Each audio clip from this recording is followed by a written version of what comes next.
온 세상이 기네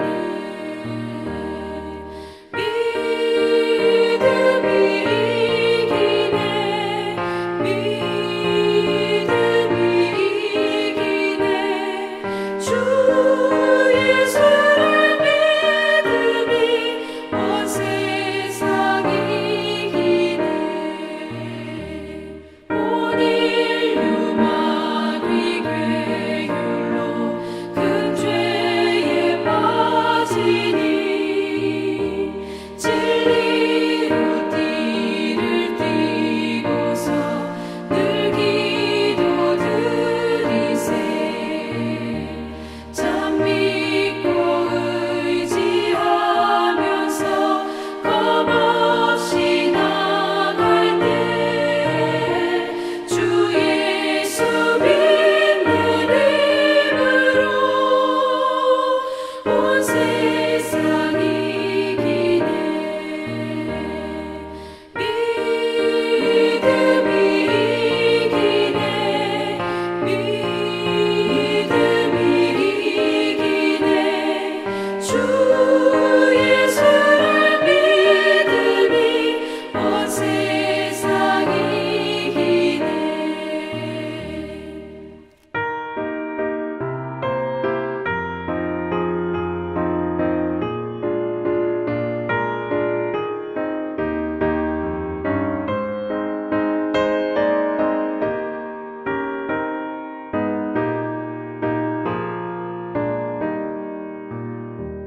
끝까지 이긴 자에게 흰 옷을 입히고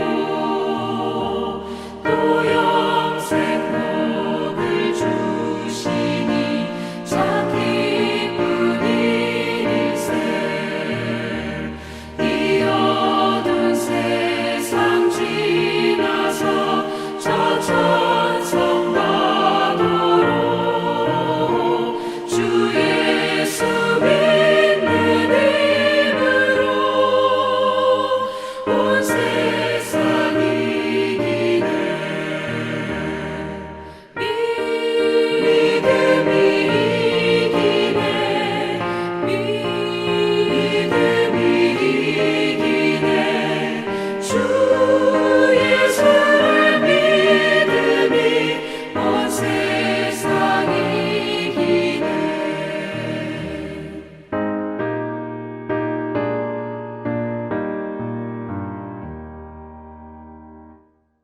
기네 오늘 새벽 우리에게 주신 하나님 말씀은 누가복음 4장 31절에서 44절까지의 말씀입니다. 제가 가진 성경 신약 95면에 있습니다. 제가 봉독해 올리겠습니다. 갈릴리의 가버나움 동네에 내려오사 안식일에 가르치심에 그들이 그 가르침에 놀라니 이는 그 말씀이 권위가 있음이라라. 회당에 더러운 귀신 들린 사람이 있어 크게 소리질러 이르되 아 나사렛 예수여 우리가 당신과 무슨 상관이 있나이까 우리를 멸하러 왔나이까 나는 당신이 누구인 줄 아노니 하나님의 거룩한 자니이다.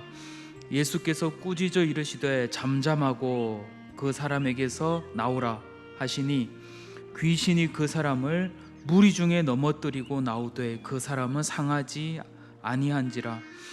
다 놀라 서로 말하여 이르되 이 어떠한 말씀인고 권위와 능력으로 더러운 귀신을 명함에 나가는도다 하더라. 이에 예수의 소문이 그 근처 사방에 퍼지니라. 예수께서 일어나 회당에서 나가사 시몬의 집에 들어가시니 시몬의 장모가 중한 열병을 앓고 있는지라. 사람들이 그를 위하여 예수께 구하니 예수께서 가까이 서서 열병을 꾸짖으신데 병이 떠나고 여자가 곧 일어나 그들에게 수종드니라. 해질 무렵에 사람들이 온갖 병자들을 데리고 나오매 예수께서 일일이 그 위에 손을 얹으사 고치시니 여러 사람에게서 귀신들이 나가며 소리질러 이르되 당신은 하나님의 아들이니이다. 예수께서 꾸짖으사 그들이 말함을 허락하지 아니하시니 이는 자기를 그리스도인 줄 알미러라. 날이 밝음에 예수께서 나오사 한적한 곳에 가시니 무리가 찾다가 만나서 자기들에게서 떠나지 못하게 만류하려 하매 예수께서 이르시되 내가 다른 동네들에서도 하나님의 나라 복음을 전하여야 하리니 나는 이 일을 위해 보내심을 받았노라 하시고 갈릴리 여러 회당에서 전도하시더라. 아멘. 지난 본문에서 예수께서는 세례를 받으시고 기도하실 때 하나님의 성령으로 충만함을 입으셨습니다. 그리고 바로 성령의 이끄심을 받아 광야에서 40일간 시험을 받으셨습니다. 이 40일간의 시험, 40일간의 광야에서의 기간 이후에 예수님께서는 본격적으로 그의 공생의 사역을 시작하셨습니다. 갈릴리에서 사역을 개시하셨죠. 예수님 전체 생애 가운데 갈릴리라고 하면 갈릴리의 봄이라는 문구로 표현할 수 있을 것입니다. 물론 과감한 표현이기는 합니다. 좀 갈릴리의 봄이 있다면 예루살렘의 겨울이라고도 표현할 수 있겠죠. 그만큼 예수님의 생애 가운데 갈릴리에서의 삶과 사역은 봄과 같았다라고 할 수 있습니다. 오늘 31절도 이렇게 시작하죠. 갈릴리의 가버나움 동네에 내려오사 안식일에 가르치심에. 당시 유대인의 관례대로 안식일에 예수님께서는 갈릴리 가버나움 동네 어느 회당에서 가르치셨습니다. 당시 회당 예배에서 모든 성인 유대인은 성경을 낭독하고 해석할 권리가 있었습니다. 예수님께서 말씀을 가르치셨을 때 사람들의 반응이 어떠했는가가 오늘 32절에 기록되어 있습니다. 32절 그들이 그 가르치심에 놀라니 이는 그 말씀이 권위가 있음이러라. 우리말 권위로 번역한 헬라어 엑수시아는 신약 성경에 93번 사용되었는데 권위, 능력, 영향력 등의 의미를 갖고 있습니다. 사람들은 예수님의 가르침에서 모종의 권위와 어떤 능력, 힘을 경험하였던 것입니다. 그런데 마침 바로 그 회당에 귀신 들린 사람이 있었습니다. 하나님의 거룩하고 능력 있는 말씀이 예수님의 입으로부터 선포되는 순간 영적인 존재가 가장 먼저 딱 알아차렸습니다. 그러면서 크게 소리를 지르며 이렇게 말합니다. 아, 나사렛 예수여, 우리가 당신과 무슨 상관이 있나이까? 우리를 멸하러 왔나이까? 나는 당신이 누구인 줄 아노니 하나님의 거룩한 자니이다. 귀신은 알았습니다. 이 말씀을 선포하고 있는 존재가 어떤 존재인지를 알았습니다. 바로 이들을 멸하실 수도 있는 분이라는 것을 알았습니다. 하나님의 거룩한 자가 지금 자기들 앞에 서 있다는 것을 이 귀신들은 귀신같이 알아차렸습니다. 이에 예수께서는 어떻게 하셨습니까? 권위 있는 능력의 말씀을 선포하셨던 그대로 그 귀신을 꾸짖으셨습니다. 예수께서 꾸짖어 이르시되 잠잠하고 그 사람에게서 나오라 하시니 귀신이 그 사람을 무리 중에 넘어뜨리고 나오되 그 사람은 상하지 아니한지라. 이런 대목에서 예수님의 말씀의 능력과 권위가 한 번 더 이 새로운 방식으로 공증되는 것입니다. 예수님의 말씀의 권위와 능력은 귀신들까지도 순복하게 만드는 말씀이었습니다. 36절 다 놀라 서로 말하여 이르되 이 어떠한 말씀인고 권위와 능력으로 더러운 귀신을 명함에 나가는도다 하더라. 이에 예수의 소문이 그 근처 사방에 퍼지니라. 이제 38절부터는 장소가 변경됩니다. 예수께서 이제 회당에서 나오셔서 시몬의 집으로 들어가십니다.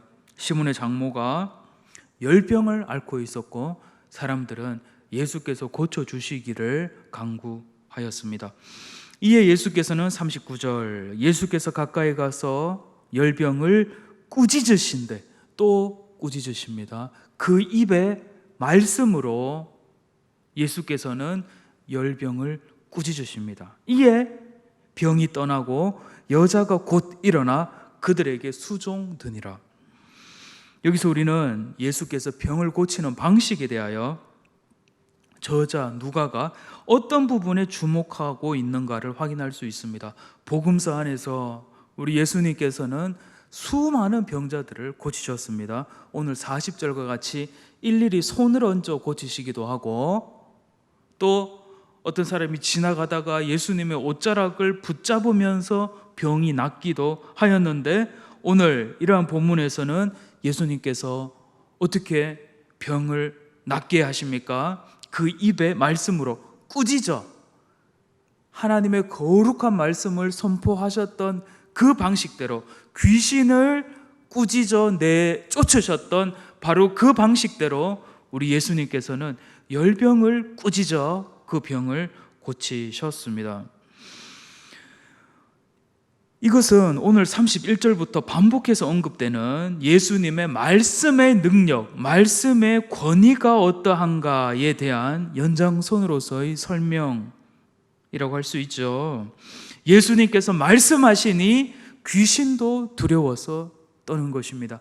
예수님께서 말씀하시니 귀신이 떠나가는 것입니다. 예수님께서 말씀하시니 열병이 낫는 것입니다. 이것은 우리가 잘 아는 복음서인가, 예수님이 말씀하시니 물이 변하여 포도주 됐네, 예수님이 말씀하시니 거친 파도가 잠잠해졌네, 예수님이 말씀하시니 죽은 나사로가 살아났다네. 이 복음서가도 예수님의 그 입의 말씀의 능력과 권위를 찬양하는 그 복음성가지요. 지극히 거룩하시고 지극히 성결하신 예수님의 말씀 선포 앞에서, 하나님의 말씀의 임재 앞에서 더러운 귀신들은 더 이상 견디지 못하고 떠나가 버렸던 것입니다. 지극히 거룩한 것과 지극히 더러운 것은 공존할 수 없었던 것입니다. 거룩한 하나님 말씀 임재 앞에서 귀신들은 떠나갔습니다. 그리고 귀신들은 하나님의 아들을 알아보고 소리쳤습니다. 그러나 예수님은 잠잠하라 하셨습니다. 귀신들의 증언, 귀신들의 광고가 필요하지 않았기 때문이기도 하지만, 지금 저 귀신들의 입에서 나오는 저 말들 때문에 예수님의 존재, 예수님의 사역에 곡해가 일어날 수 있었으므로 예수님은 일단은 잠잠하라 하셨습니다. 귀신들은 그리스도가 등장했다, 그리스도가 나타났다 소리치고 있는데, 예수님께서는 이를 광고로 활용하지 않으셨습니다. 도리어 입을 다물게 하셨습니다. 사람들이 그리스도가 어떤 분인지, 그리스도가 왜 이곳에 왔는지, 하나님께서 왜 그리스도를 여기에 보내셨는지 사람들이 오해할 수 있었기 때문이었습니다. 그러나 우리가 복음서에서, 그리고 오늘 본문에서 반복하여 확인할 수 있는 바는 무엇입니까? 예수님은 잠잠하라, 입을 다물라, 말하지 말라고 하는데 나가서 이야기를 합니다. 선포됩니다. 소문이 납니다. 42절, 날이 밝음에 예수께서는 한적한 곳으로 가셨습니다. 우리말 한적한 곳으로 번역한 헬라어 에레모스는 이 누가복음 안에서 광야로 번역된 바로 그 단어입니다. 이 광야 어떤 곳입니까? 누가복음 3장에 의하면 누가 나옵니까? 광야에 외치는 소리, 바로 세례 요한이 나옵니다. 세례 요한은 광야에서 이 석청, 돌꿀과 메뚜기를 먹고 살았습니다. 이런 음식들은 당시에 가난한 사람들의 주식요였죠. 그런데 이 누가복음 3장 기록에 의하면 이 광야에 있던 세례 요한에게 하나님의 말씀이 임했습니다. 당시에는 디베르 황제도 있었습니다. 빌라도 총독도 있었습니다. 헤롯 왕을 비롯한 여러 분봉 왕들이 있었습니다. 심지어 대제사장 안나스와 가야바도 있었습니다. 그런데도 하나님의 말씀이 누구에게 임했습니까? 왕궁에 있는 황제가 아니라, 성전에 있는 대제사장이 아니라, 광야, 짐승들의 울음소리가 있는 곳, 바람 소리가 있는 곳, 이 광야, 한적한 곳에 있는 세례 요한에게 하나님의 말씀이 임했습니다. 이 주제는 2020년 성탄절을 막 보낸 오늘 우리에게도 매우 의미심장한 말씀입니다. 하나님의 말씀은 헤롯 왕궁이 아니라, 안나스가 있던, 가야바가 있던 성전이 아니라 바로 하나님의 약속의 말씀의 성취인 광야의 세례 요한에게 임했습니다. 이 광야가 바로 오늘 예수님께서 자주 가셨던 한적한 곳, 바로 에레모스이고, 바로 이곳에서 예수님께서는 공생애 전 40일간의 시험을 받으셨습니다. 그리고 이제 우리가 누가복음 뒷부분에서 반복해서 살펴보게 될 것인데, 이 한적한 곳 에레모스 광야에서 예수님께서는 습관적으로 그리고 지속적으로 기도하셨습니다. 오늘 4장 본문에서의 핵심은 아니지만 누가를 포함하여 마가 등의 복음서의 기자들은 우리 주께서 자주 이 광야 에레모스에서 기도하셨다는 것을 조명하였죠. 예수님의 말씀의 권위와 능력을 경험했던 사람들은 이제 예수님을 자기 마을에 붙잡아 두려고 하였습니다. 이에 예수님께서는 말씀하셨습니다. 43절, 예수께서 이르시되 내가 다른 동네들에서도 하나님의 나라 복음을 전하여야 하리니 나는 이 일을 위해 보내심을 받았노라 하시고 갈릴리 여러 회당에서 전도하시더라. 예수님께서는 오늘 갈릴리, 오늘 이 회당에서 하나님 나라 복음을 전파하셨던 것처럼 다른 곳에서, 다른 동네에서도, 그곳에 있는 회당에서도, 그곳에 있는 들에서도, 그곳에 있는 누군가의 집에서도 하나님 나라의 복음을 전하여야 한다. 바로 이 일을 위하여 내가 보내심을 받았다라고 말씀하십니다. 바로 여기에 우리 예수님의 강력한 피파송 의식이 있음을 우리는 알 수 있습니다. 예수님 자신을 이곳에 보낸 분이 있다는 것을 알았습니다. 자기가 가고 싶어서 가는 것이 아니라, 자기가 살고 싶어서 사는 것이 아니라, 자신을 이 땅에 보내신 분이 있고, 또 자신을 이 땅에 보내신 분이 자신을 통하여 어떤 일을 하시려는지를 우리 예수님은 명확히 아셨습니다. 바로 이곳 갈릴리에서만이 아니라 유대 모든 동네에 하나님 나라의 복음을 전하는 것이 예수님을 보내신 분의 뜻이었고, 예수님을 보내신 이유, 목적이었습니다. 그리고 우리 예수님께서는 한적한 곳에서 자주 자신을 보내신 분과 대화하였고 교제하였고 기도하면서 자신이 왜 이 땅에 보냄을 받았는지, 자신이 오늘 하여야 할 일은 무엇인지, 그리고 자신이 내일 그리고 앞으로 완수해야 할 일들은 무엇인지 지속적으로 아버지 하나님과 대화하면서 점검하고 확인하고 쉼을 누리고 또 충전의 기간을 가지셨던 것입니다. 우리 예수님께서는 이 땅에 계시는 동안 사랑하는 아버지의 뜻을 다 이루어 드렸습니다. 아버지 하나님께서는 온 세상을 향한 하나님의 구원의 약속을 지키시면서 가장 귀한 하나님의 아들을 이 세상에 보내셨습니다. 그리고 하나님의 아들 예수는 아버지 하나님과 날마다 교제하며 기도하며 아버지 하나님의 뜻을, 아버지 하나님의 카이로스적인 이 시간표에 맞추어서 한 걸음 한 걸음 순종하며 나가셨던 것입니다. 말씀 마무리 짓겠습니다.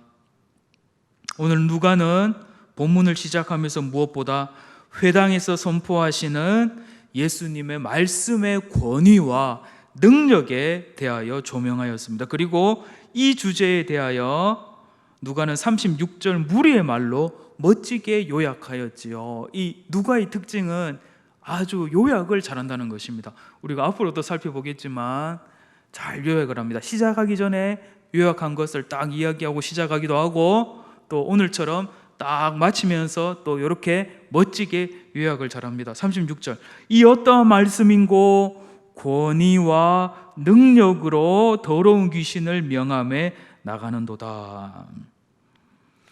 사랑하는 여러분, 믿음으로 말씀을 읽고 믿음으로 말씀을 들으시기를 바랍니다. 그리고 믿음으로 하나님 말씀 묵상하시기를 바랍니다. 히브리서 4장 2절 공동번역 말씀을 봉독해 드리겠습니다. 우리도 그들과 마찬가지로 그 기쁜 소식을 듣지 않았습니까? 그들은 복음의 말씀을 듣고도 그것을 믿지 않았으므로 그 말씀이 그들에게 아무런 소용이 없었습니다. 말씀을 들었으나 그 말씀을 믿지 않으니 그 말씀들은 아무 소용없는 말씀이 되어버렸다고 히브리서 기자는 증언합니다. 히브리서 4장 2절 개역개정, 그들과 같이 우리도 복음 전함을 받은 자이나 들은 바 그 말씀이 그들에게 유익하지 못한 것은 듣는 자가 믿음과 결부시키지 아니함이라. 믿음으로 말씀 읽고 믿음으로 말씀 들으시고 믿음으로 말씀 묵상하시고 믿음으로 순종하시기를 바랍니다. 오늘 본문과 같은 역사가 믿음으로 이 믿음의 말씀에 순종하는 여러분의 삶에 오늘 실제로 역사하게 될 것입니다. 포로된 자에게 자유를, 눈먼 자가 다시 보게 함을, 눌린 자를 자유롭게 하고 주의 은혜의 해가 전파되는 역사가 일어나게 될 것입니다. 언제요? 오늘 새벽에 믿음으로 하나님의 말씀을 대면하는 그 순간, 믿음으로 하나님 말씀에 순종되는 그곳에 이런 하나님의 나라가 임하는 하나님의 능력과 권위의 말씀의 역사가 오늘도 여전히 있게 될 것임을 확신합니다. 참으로 감사한 일은 우리가 우리 가정에서 하나님 말씀을 읽을 수 있다는 것이죠. 아이들이 소리내어 성경을 읽을 수 있다면 온 가족이 유대인처럼 이 안식일적 시간을 딱 정하셔서 소리내어 성경을 함께 통독해 가는 것도 매우 좋을 것입니다. 아예 이 유대인 회당처럼 가족 문화를 딱 만들어 버리면 더 좋을 것입니다. 유대인들이 어떻게 유대인이 되었을까요? 문화지요, 문화. 다른 민족들은 일주일 내내 일하고 있는데 이 족속은 일주일 중에 하루를 안식일로 거룩하게 구별을 해버렸습니다. 그리고 그날은 절대로 일하지 마라, 이 절대로 죽는다, 일하지 마라 해놓고 뭐합니까? 안식일날 회당에 들어가서 하나님 말씀 읽고 질문하고 묻기도 하고 대답하기도 하고. 이 문화권에 들어가면 그냥 이런 사람이 되어서 나오는 것입니다. 이게 문화의 힘인데 이게 굉장히 무서운 것입니다. 사실 신앙교육, 신앙훈련의 핵심은 무엇입니까? 문화입니다. 우리 그리스도인들이 일주일에 한 번 이곳에 모여, 혹은 지금 이 시간에 이렇게 예배를 드리고 하나님 말씀을 사모하는 마음으로 듣고 묵상하고 곰곰이 생각하고 삶에서 순종하고 기도하는 이거 문화죠. 이 문화의 힘. 올 한 해 거룩한 능력과 권위의 말씀 읽기 문화를 우리 가정에서부터 세워나가 보시면 어떻겠습니까? 부모도 성경을 읽고 우리 아이들도 성경을 읽고, 아울러 올 한 해 한적한 곳 광야 에레모스에서 예수님처럼 쉼도 가지시고 특별히 여러분을 이 세상에 보내어 주신 하나님과 교제를 하시는 한 해 되시기를 바랍니다. 하나님께서 왜 여러분을 이 땅에 보내셨는지, 왜 하나님께서 2021년도도 곳곳에 호흡을 주시고 한 해를 살게 하셨는지, 여러분이 이 땅에 기식하는 동안, 숨쉬며 살아가는 동안 하나님께서 어떤 이유와 목적을 갖고 계신지 여러분의 광야, 여러분의 에레모스에서 하나님께 여쭈어 보시기를 바랍니다. 예수님과 같이 40일이 걸릴 수도 있습니다. 그러나 광야, 그곳에서 여러분은 가장 여러분다워질 것입니다.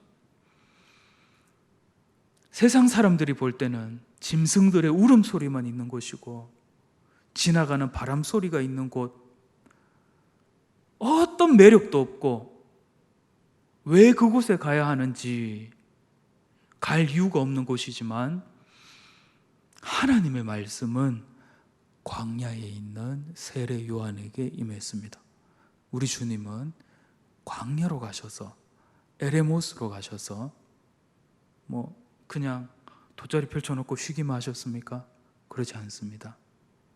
어떠한 방해, 어떠한 마음의 뺏김, 현란한 광고, 우리를 유혹시키는 것, 우리의 마음과 정신을 일순간에 빼앗아가는 그 어떤 곳도 없는 바로 그곳에서 세례 요한과 예수님은 하나님의 음성을 들었고 하나님의 말씀의 임재를 경험했고, 바로 그곳에서 자신들을 보내신 하나님을 만났습니다. 교제했습니다. 그렇게 기도하시기를 바랍니다. 아울러 사랑하는 여러분, 기도하실 때 우리 대구중앙교회 말씀의 종들을 위해서 기도해 주시기를 바랍니다. 우리 목사님들, 우리 전도사님들, 그리고 우리 말씀의 종들 또 누구 있습니까? 교회학교 선생님들 위하여 기도해 주시기를 바랍니다. 말씀의 종들이 말씀을 전하고 선포할 때 귀신들이 떠나가는 역사가 있게 하여 달라고 기도해 주시기를 바랍니다. 특별히 우리 교회학교 아이들, 우리 아이들 지금도 숨어서 사로잡고 있는 이 귀신의 역사, 사탄의 역사, 귀신, 이 사탄이 나 지금 활동한다, 나 지금 아이들 유혹하고 있다, 이렇게 다 드러내고 활동하면 우리 눈에 딱 보이니까, 알아차려지니까 어떤 뭔가 조치를 취할 텐데, 이 귀신들이 그렇게 활동을 합니까? 그렇지 않습니다.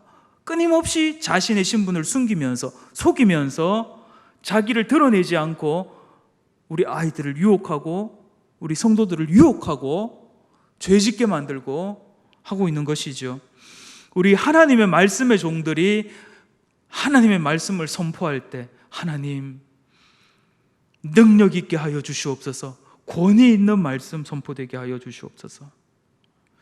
이 거룩한 말씀, 능력과 권위의 말씀이 선포되어지는 곳마다 사탄이 떠나가고 하나님의 나라가 임하는, 하나님의 뜻이 이루어지는 역사가 있게 하여 주소서라고 여러분 함께 기도하여 주시기를 바랍니다. 병이 낫는 역사가 일어날 것입니다. 귀신들이 떠나가는 역사가 일어나게 될 것입니다. 많은 사람들이 하나님 나라의 복음을 듣고 죽게 돌이키는 역사가 오늘도 있을 것입니다. 어떻게 해요? 이 말씀, 오늘 이 말씀에 믿음으로 순종하고 기도하는 바로 그곳에서 오늘도 하나님께서는 하나님의 역사를 이루어 가실 것입니다. 오늘 여러분을 향한 우리 주님의 은혜와 평강이 오늘 여러분의 삶 가운데 충만하기를 예수님의 이름으로 축원합니다. 기도하겠습니다. 아버지 하나님, 오늘도 뜻이 있으셔서 저희들 단잠 깨우시고 하나님 말씀 앞에 세우셨으니 오늘 우리를 향한 하나님의 뜻 이루어지게 하여 주시옵소서. 이후에 이어지는 기도 시간 성령께서 함께 하시고 도우셔서 우리 살아계신 하나님 만나는 감미로운 시간, 하나님의 은혜로 충만한 시간 되게 하여 주시옵소서. 예수님의 이름으로 간절히 기도드립니다. 아멘. 하늘에 계신 우리 아버지, 아버지의 이름을 거룩하게 하시며 아버지의 나라가 오게 하시며 아버지의 뜻이 하늘에서와 같이 땅에서도 이루어지게 하소서. 오늘 우리에게 일용할 양식을 주시고 우리가 우리에게 잘못한 사람을 용서하여 준 것 같이 우리 죄를 용서하여 주시고 우리를 시험에 빠지지 않게 하시고 악에서 구하소서. 나라와 권능과 영광이 영원히 아버지의 것입니다. 아멘.